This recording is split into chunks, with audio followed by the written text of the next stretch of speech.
Hello,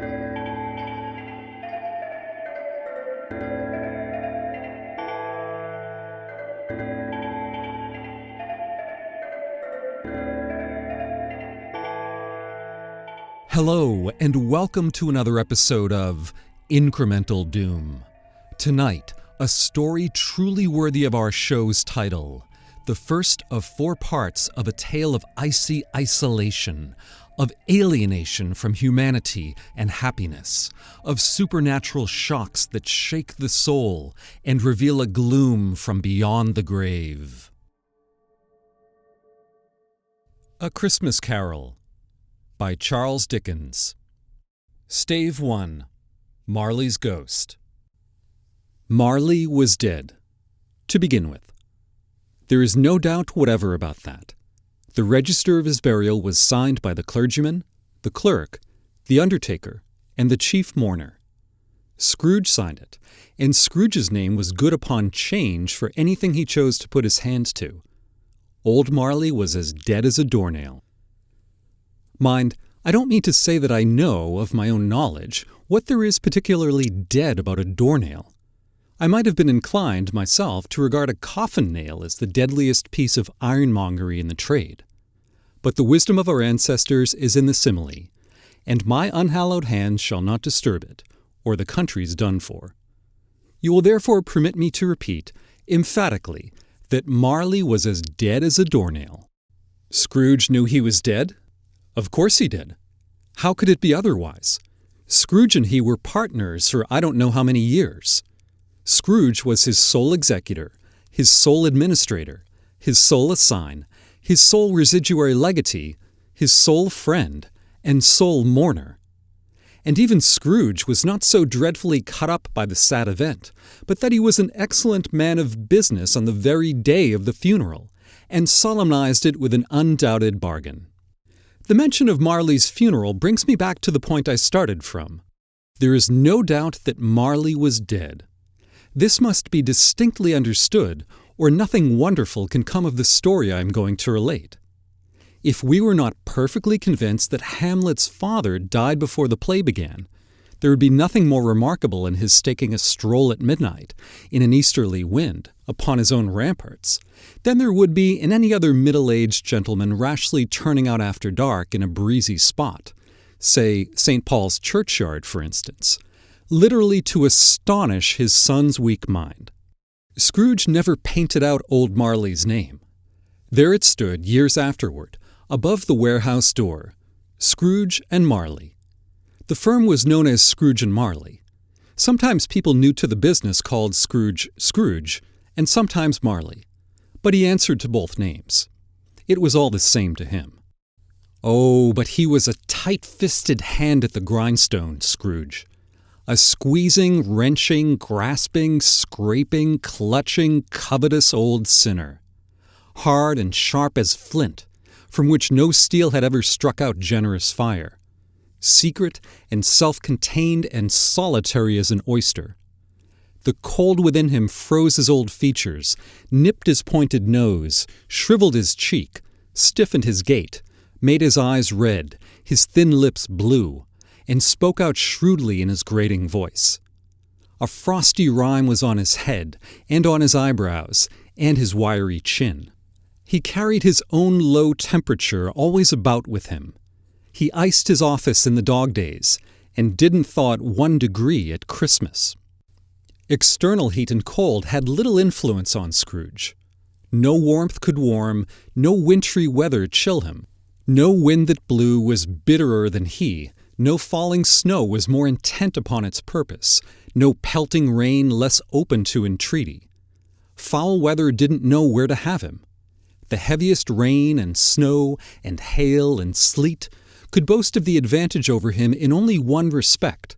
They often came down handsomely, and Scrooge never did. Nobody ever stopped him in the street to say, with gladsome looks, "My dear Scrooge, how are you? When will you come to see me?" No beggars implored him to bestow a trifle. No children asked him what it was o'clock. No man or woman ever once in all his life inquired the way to such and such a place of Scrooge. Even the blind men's dogs appeared to know him, and when they saw him coming on, would tug their owners into doorways and up courts, and then would wag their tails as though they said, "No eye at all is better than an evil eye, dark master." But what did Scrooge care? It was the very thing he liked. To edge his way along the crowded paths of life, warning all human sympathy to keep its distance, was what the knowing ones call nuts to Scrooge. Once upon a time, of all the good days in the year, on Christmas Eve, old Scrooge sat busy in his counting-house. It was cold, bleak, biting weather, foggy withal, and he could hear the people in the court outside go wheezing up and down, beating their hands upon their breasts, and stamping their feet upon the pavement stones to warm them. The city clocks had only just gone 3, but it was quite dark already.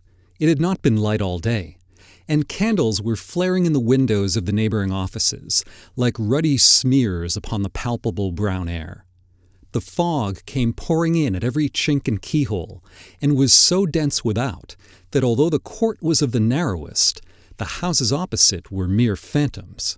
To see the dingy cloud come drooping down, obscuring everything, one might have thought that nature lived hard by, and was brewing on a large scale. The door of Scrooge's counting-house was open that he might keep his eye upon his clerk, who in a dismal little cell beyond, a sort of tank, was copying letters.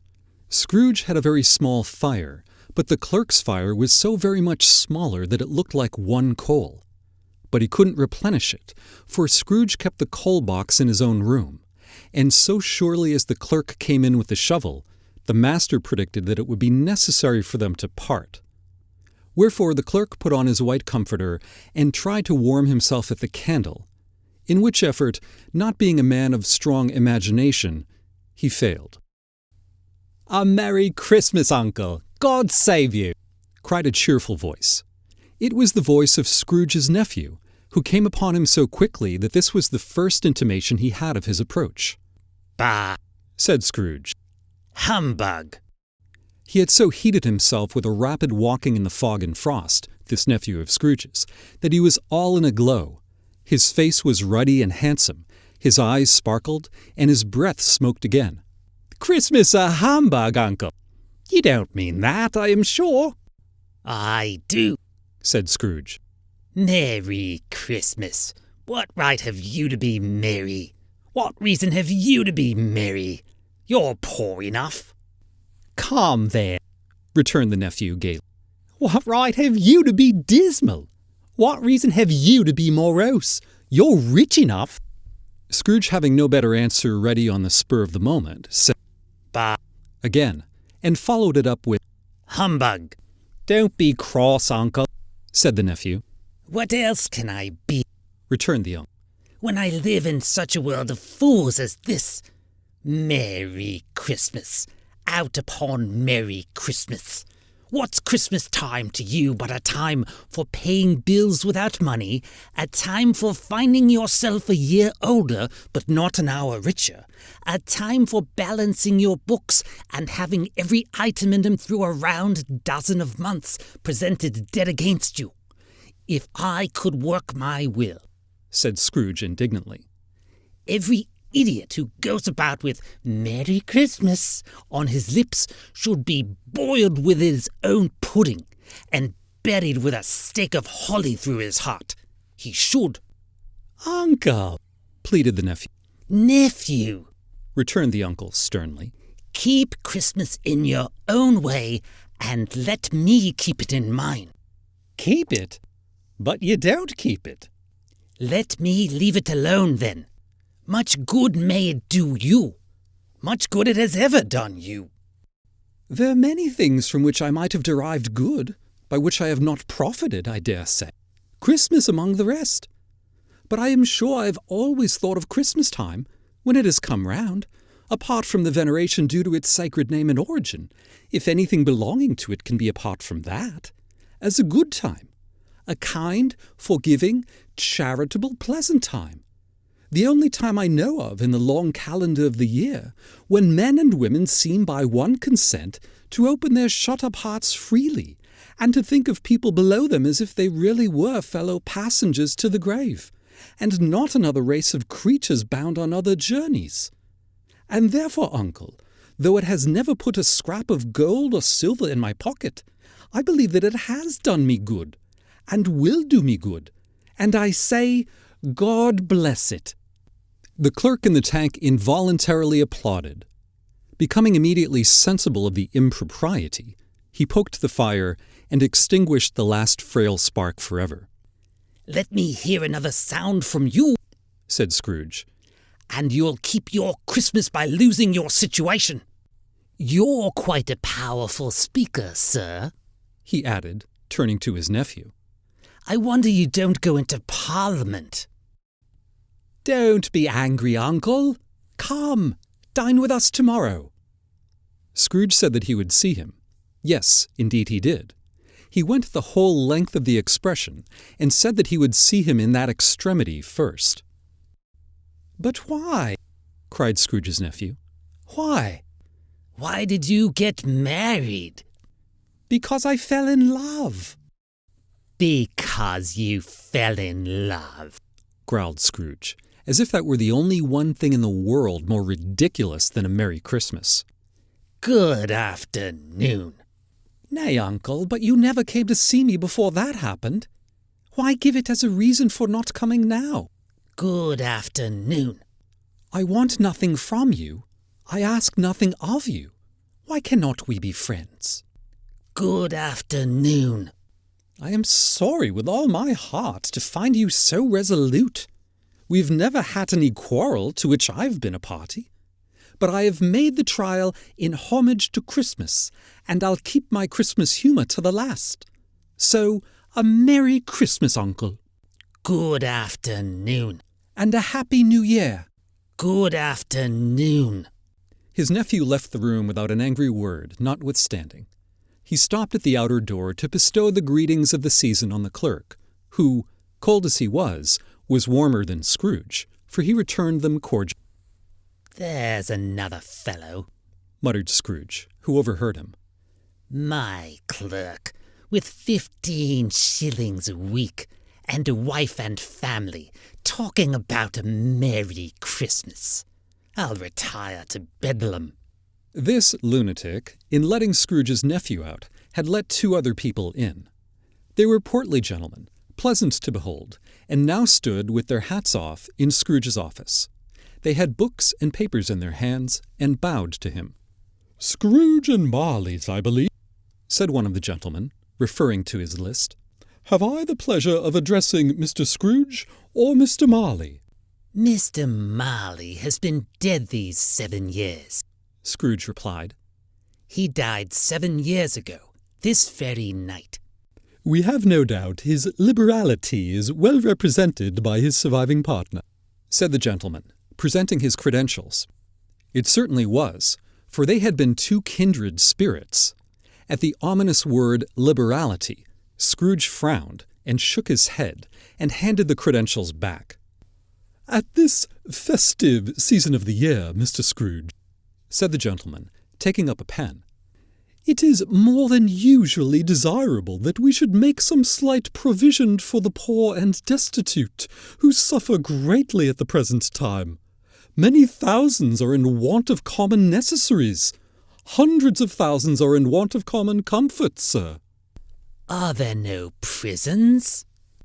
"Plenty of prisons," said the gentleman, laying down the pen again. "And the union workhouses? Are they still in operation?" "They are, still. I wish I could say they were not." "The treadmill and the poor law are in full vigor, then?" "Both very busy, sir." "Oh, I was afraid, from what you said at first, that something had occurred to stop them in their useful course. I'm very glad to hear it." "Under the impression that they scarcely furnish Christian cheer of mind or body to the multitude, a few of us are endeavouring to raise a fund to buy the poor some meat and drink, and means of warmth. We choose this time because it is a time of all others, when want is keenly felt, and abundance rejoices. What shall I put you down for?" "Nothing." "You wish to be anonymous?" I wish to be left alone. Since you ask me what I wish, gentlemen, that is my answer. I don't make merry myself at Christmas, and I can't afford to make idle people merry. I help to support the establishments I have mentioned. They cost enough, and those who are badly off must go there. Many can't go there, and many would rather die. If they would rather die, they had better do it, and decrease the surplus population. Besides, excuse me, I don't know that. But you might know it. It's not my business. It's enough for a man to understand his own business, and not to interfere with other people's. Mine occupies me constantly. Good afternoon, gentlemen. Seeing clearly that it would be useless to pursue their point, the gentleman withdrew. Scrooge resumed his labours with an improved opinion of himself, and in a more facetious temper than was usual with him. Meanwhile, the fog and darkness thickened so that people ran about with flaring links, proffering their services to go before horses and carriages and conduct them on their way. The ancient tower of a church, whose gruff old bell was always peeping slyly down at Scrooge out of a Gothic window in the wall, became invisible and struck the hours and quarters in the clouds, with tremulous vibrations afterwards, as if its teeth were chattering in its frozen head up there. The cold became intense. In the main street, at the corner of the court, some labourers were repairing the gas pipes, and had lighted a great fire in a brazier, round which a party of ragged men and boys were gathered, warming their hands and winking their eyes before the blaze in rapture. The water plug being left in solitude, its overflowing suddenly congealed, and turned to misanthropic ice. The brightness of the shops where holly sprigs and berries crackled in the lamp heat of the windows made pale faces ruddy as they passed. Poulterers' and grocers' trades became a splendid joke, a glorious pageant with which it was next to impossible to believe that such dull principles as bargain and sale had anything to do. The Lord Mayor, in the stronghold of the mighty mansion house, gave orders to his 50 cooks and butlers to keep Christmas as a Lord Mayor's household should, and even the little tailor, whom he had fined 5 shillings on the previous Monday for being drunk and bloodthirsty in the streets, stirred up tomorrow's pudding in his garret, while his lean wife and the baby sallied out to buy the beef. Foggier yet, and colder. Piercing, searching, biting cold. If the good St. Dunstan had but nipped the evil spirit's nose with a touch of such weather as that, instead of using his familiar weapons, then indeed he would have roared to lusty purpose. The owner of one scant young nose, gnawed and mumbled by the hungry cold as bones are gnawed by dogs, stopped at Scrooge's keyhole to regale him with a Christmas carol. But at the first sound of "God bless you, merry gentlemen, may nothing you dismay," Scrooge seized the ruler with such energy of action that the singer fled in terror, leaving the keyhole to the fog and even more congenial frost. At length, the hour of shutting up the counting-house arrived. With an ill will, Scrooge dismounted from his stool and tacitly admitted the fact to the expectant clerk in the tank, who instantly snuffed his candle out and put on his hat. "You'll want all day tomorrow, I suppose," said Scrooge. "If quite convenient, sir." "It's not convenient. It's not convenient," said Scrooge. "And it's not fair. If I was to stop a half-crown for it, you'd think yourself ill-used, I'll be bound." The clerk smiled faintly. "And you don't think me ill-used when I pay a day's wages for no work." The clerk observed that it was only once a year. "A poor excuse for picking a man's pocket every 25th of December," said Scrooge, buttoning his great coat to the chin. "But I suppose you must have the whole day. Be here all the earlier the next morning." The clerk promised that he would, and Scrooge walked out with a growl. The office was closed in a twinkling, and the clerk, with the long ends of his white comforter dangling below his waist, for he boasted no greatcoat, went down a slide on Cornhill at the end of a lane of boys 20 times in honor of its being Christmas Eve, and then ran home to Camden Town as hard as he could pelt to play at blind man's buff. Scrooge took his melancholy dinner in his usual melancholy tavern, and having read all the newspapers and beguiled the rest of the evening with his banker's book, went home to bed. He lived in chambers which had once belonged to his deceased partner. They were a gloomy suite of rooms, in a lowering pile of building up a yard where it had so little business to be that one could scarcely help fancying it must have run there when it was a young house, playing at hide-and-seek with the other houses, and forgotten the way out again. It was old enough now, and dreary enough, for nobody lived in it but Scrooge, the other rooms being all let out as offices. The yard was so dark that even Scrooge, who knew its every stone, was fain to grope with his hands. The fog and frost so hung about the black old gateway of the house that it seemed as if the genius of the weather sat in mournful meditation on the threshold. Now, it is a fact that there was nothing at all particular about the knocker on the door, except that it was very large. It is also a fact that Scrooge had seen it, night and morning, during his whole residence in that place. Also, that Scrooge had as little of what is called fancy about him as any man in the city of London, even including, which is a bold word, the corporation, alderman, and livery. Let it also be borne in mind that Scrooge had not bestowed one thought on Marley since his last mention of his 7 years dead partner that afternoon. And then let any man explain to me, if he can, how it happened that Scrooge, having his key in the lock of the door, saw in the knocker, without its undergoing any intermediate process of change, not a knocker, but Marley's face. Marley's face. It was not an impenetrable shadow as the other objects in the yard were, but had a dismal light about it, like a bad lobster in a dark cellar. It was not angry or ferocious, but looked at Scrooge as Marley used to look, with ghostly spectacles turned up on its ghostly forehead. The hair was curiously stirred, as if by breath or hot air, and though the eyes were wide open, they were perfectly motionless. That, and its livid color, made it horrible.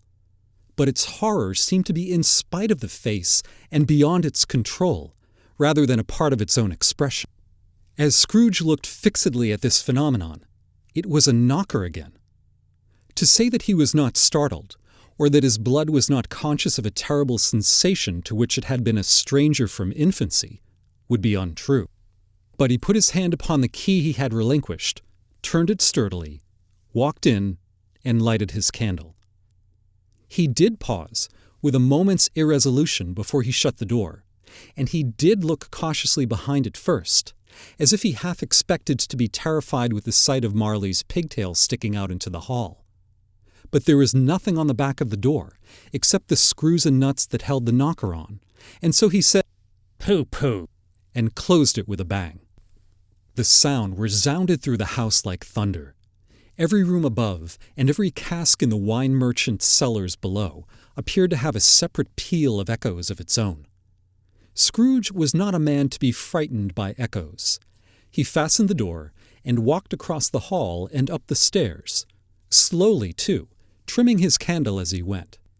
You may talk vaguely about driving a coach and six up a good old flight of stairs, or through a bad young Act of Parliament, but I mean to say you might have got a hearse up that staircase and taken it broadwise, with the splinter bar towards the wall and the door towards the balustrades, and done it easy. There was plenty of width for that, and room to spare, which is perhaps the reason why Scrooge thought he saw a locomotive hearse going on before him in the gloom. Half a dozen gas lamps out of the street wouldn't have lighted the entry too well, so you may suppose that it was pretty dark with Scrooge's dip. Up Scrooge went, not caring a button for that. Darkness is cheap, and Scrooge liked it. But before he shut his heavy door, he walked through his rooms to see that all was right. He had just enough recollection of the face to desire to do that. Sitting room, bedroom, lumber room. All as they should be. Nobody under the table, nobody under the sofa, a small fire in the grate, spoon and basin ready, and the little saucepan of gruel, Scrooge had a cold in his head. Upon the... Nobody under the bed, nobody in the closet, nobody in his dressing gown, which was hanging up in a suspicious attitude against the wall.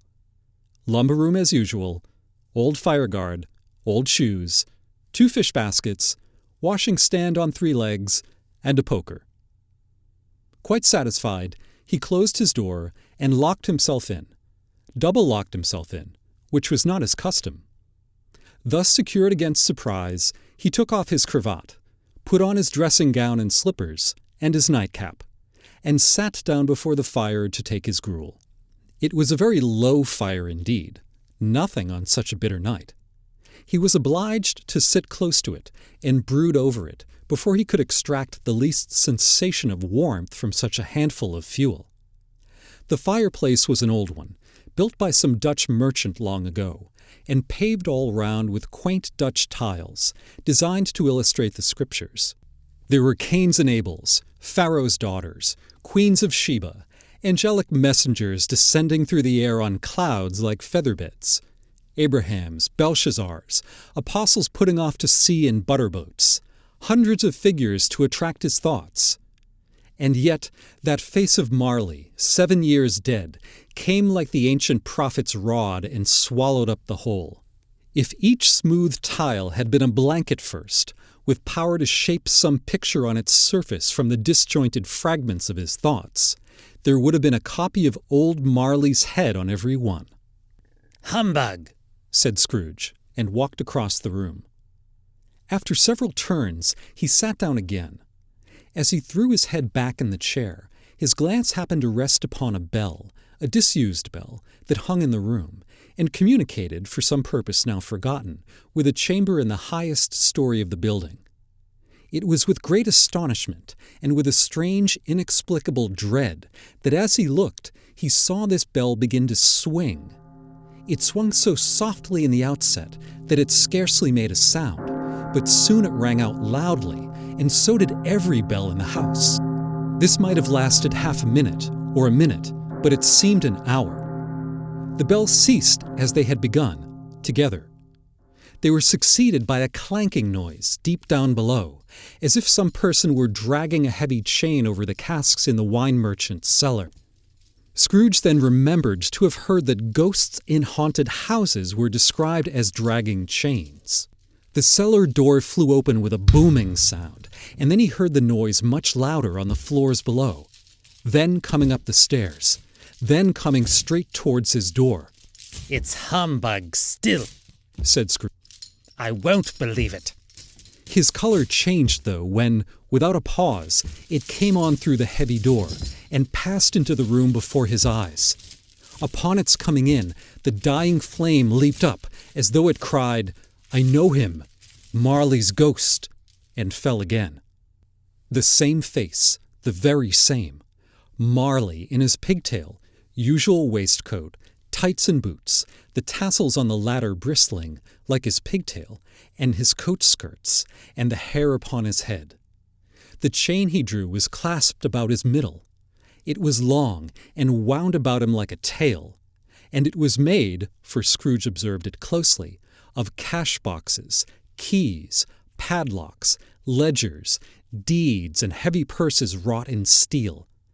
His body was transparent, so that Scrooge, observing him, and looking through his waistcoat, could see the 2 buttons on his coat behind. Scrooge had often heard it said that Marley had no bowels, but he had never believed it until now.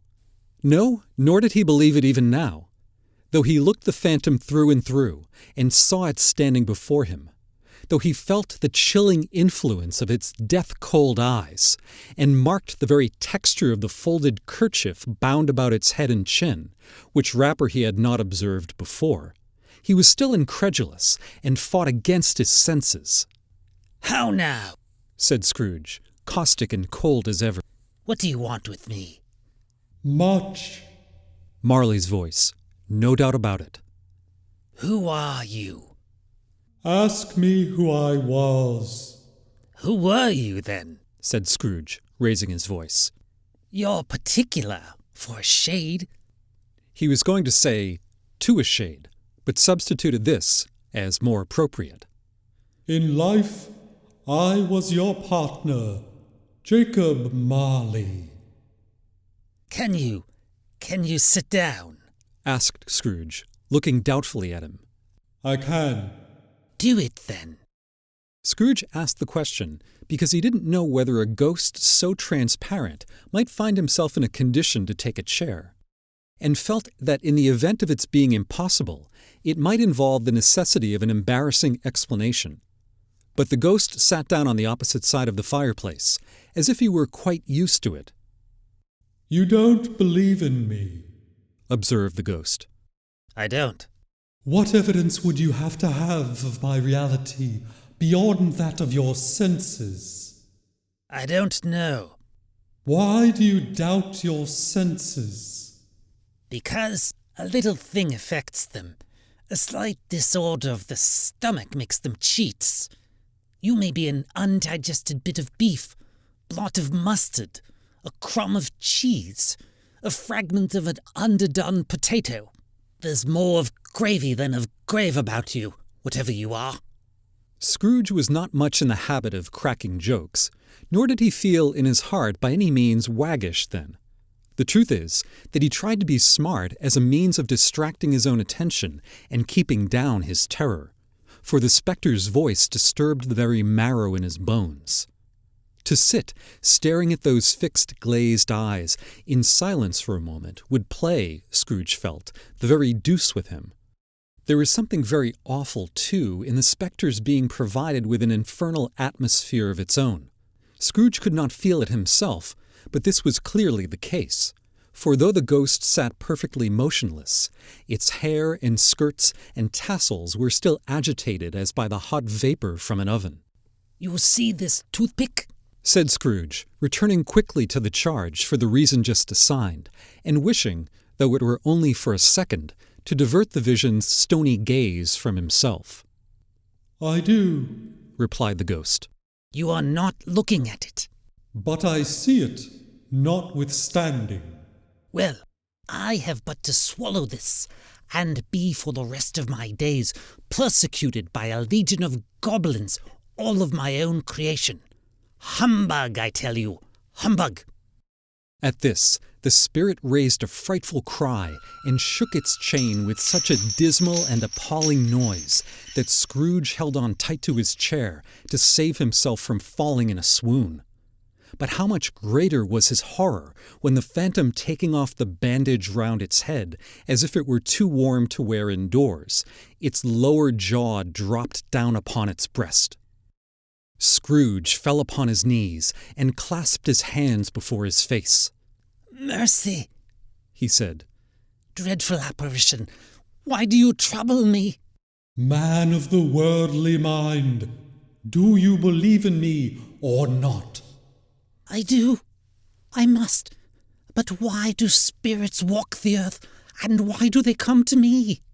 It is required of every man that the spirit within him should walk abroad among his fellow men and travel far and wide, and if that spirit goes not forth in life, it is condemned to do so after death.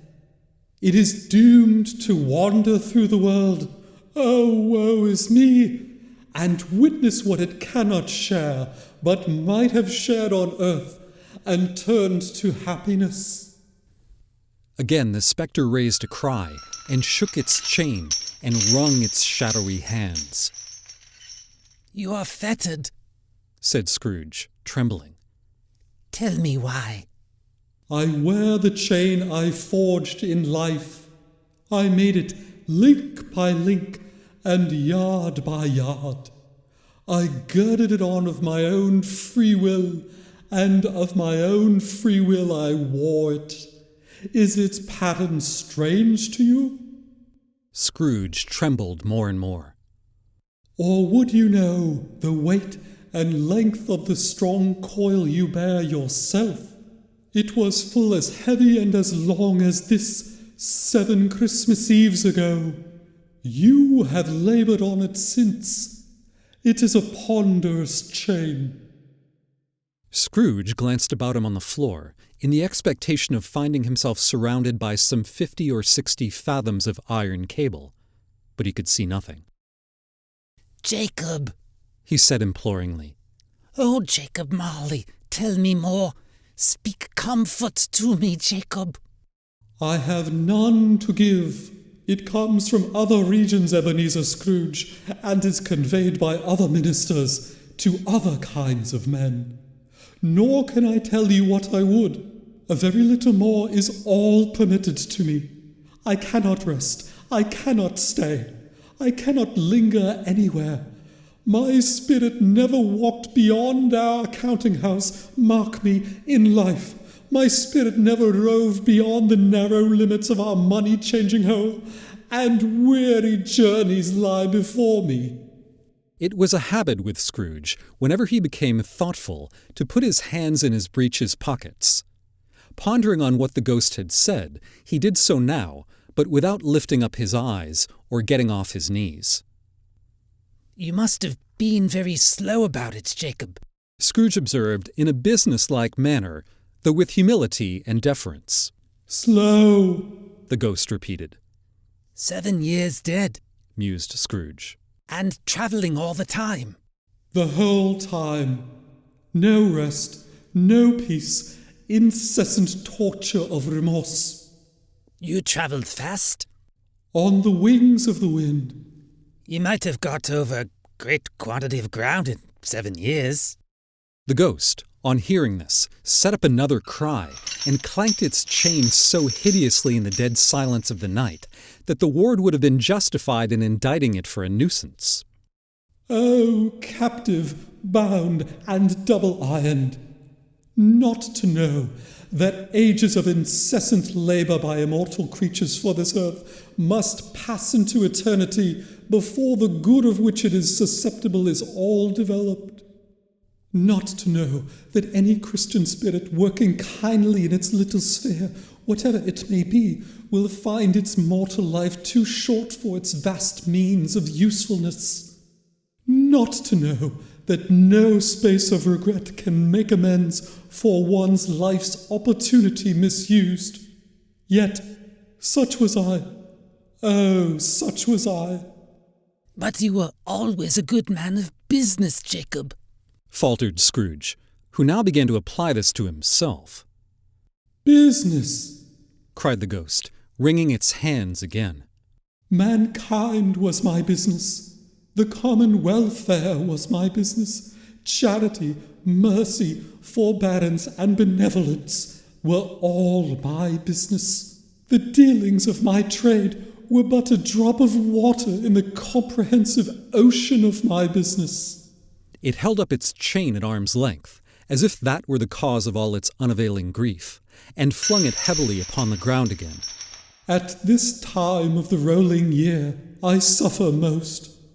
Why did I walk through crowds of fellow beings with my eyes turned down, and never raise them to that blessed star which led the wise men to a poor abode? Were there no poor homes to which its light could have conducted me? Scrooge was very much dismayed to hear the spectre going on at this rate, and began to quake exceedingly. Hear me, cried the ghost. My time is nearly gone. I will, but don't be hard upon me. Don't be flowery, Jacob, pray. How it is that I appear before you in a shape that you can see, I may not tell. I have sat invisible beside you many and many a day. It was not an agreeable idea. Scrooge shivered and wiped the perspiration from his brow. That is no light part of my penance. I am here tonight to warn you that you have yet a chance and hope of escaping my fate. A chance and hope of my procuring, Ebenezer. You were always a good friend to me. Thank ye. You will be haunted by 3 spirits. Scrooge's countenance fell almost as low as the ghost's had done. Is that the chance and hope you mentioned, Jacob? He demanded, in a faltering voice. It is. I I think I'd rather not. Without their visits, you cannot hope to shun the path I tread. Expect the first tomorrow, when the bell tolls 1. Couldn't I take 'em all at once and have it over, Jacob? Expect the second on the next night at the same hour. The third upon the next night, when the last stroke of 12 has ceased to vibrate. Look to see me no more, and look that, for your own sake, you remember what has passed between us. When it had said these words, the spectre took its wrapper from the table and bound it round its head as before. Scrooge knew this by the smart sound its teeth made when the jaws were brought together by the bandage. He ventured to raise his eyes again, and found his supernatural visitor confronting him in an erect attitude, with its chain wound over and about its arm. The apparition walked backward from him, and at every step it took, the window raised itself a little, so that when the spectre reached it, it was wide open. It beckoned Scrooge to approach, which he did. When they were within 2 paces of each other, Marley's ghost held up its hand, warning him to come no nearer. Scrooge stopped, not so much in obedience as in surprise and fear, for on the raising of the hand he became sensible of confused noises in the air, incoherent sounds of lamentation and regret, wailings inexpressibly sorrowful and self-accusatory. The spectre, after listening for a moment, joined in the mournful dirge and floated out upon the bleak, dark night. Scrooge followed to the window, desperate in his curiosity. He looked out. The air was filled with phantoms, wandering hither and thither in restless haste, and moaning as they went. Every one of them wore chains like Marley's ghost. Some few, they might be guilty governments, were linked together. None were free. Many had been personally known to Scrooge in their lives. He had been quite familiar with one old ghost in a white waistcoat with a monstrous iron safe attached to its ankle, who cried piteously at being unable to assist a wretched woman with an infant, whom it saw below upon a doorstep. The misery with them all was, clearly, that they sought to interfere for good in human matters and had lost the power forever. Whether these creatures faded into mist or mist enshrouded them, he could not tell. But they and their spirit voices faded together, and the night became as it had been when he walked home.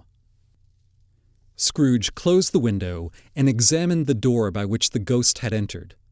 It was double-locked, as he had locked it with his own hands, and the bolts were undisturbed.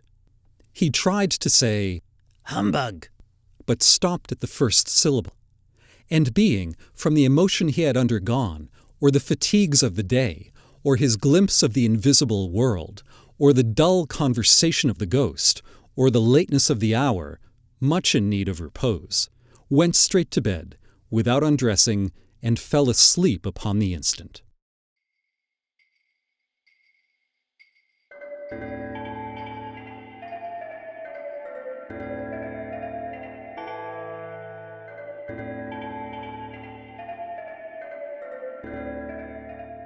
For the next part of this story, and for more tales of literary horror to unsettle you, follow this podcast. Incremental Doom, Exponential Entertainment. I'm Edgar.